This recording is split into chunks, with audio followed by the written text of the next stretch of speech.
ଯାଜପୁର ମାଟିରେ ମୁଁ ନୂଆ ଘର ଜଗତସିଂହପୁର ନାମ ଆନନ୍ଦ କୁମାର ନାୟକ। ମୋର କବିତାର ଶୀର୍ଷକ ମୃତ୍ୟୁକାଳ।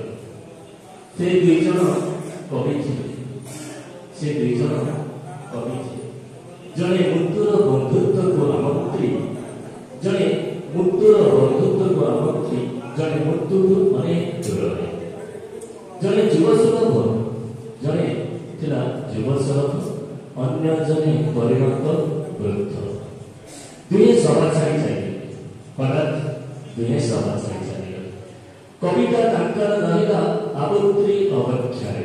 କବିତା ତାଙ୍କର ରହିଲା ଆବୃତ୍ତି ଅପେକ୍ଷାରେ। କେତେକ ବୁଝିପାରିବେ କିମ୍ବା ବୁଝିପାରିବେ ବୋଲି। କବିତା ହୁଏତ ପୃଥିବୀବାସୀ ବୁଝନ୍ତି, କବିତା ହୁଏତ ପୃଥିବୀବାସୀ ବୁଝନ୍ତି। ବୁଝିପାରିଥିଲେ ମୃତ୍ୟୁ ବରଦାନୀ କବିର, ବୁଝିପାରିଥିଲେ ମୃତ୍ୟୁ ବରଦାନୀ କବିର କବିତା ପାଇଁ କବି ପାଇଥାନ୍ତେ ଅମରତ୍ୱ, କବିତା ପାଇଁ କବି ପାଇଥାନ୍ତେ ଅମରତ୍ୱ। ନମସ୍କାର।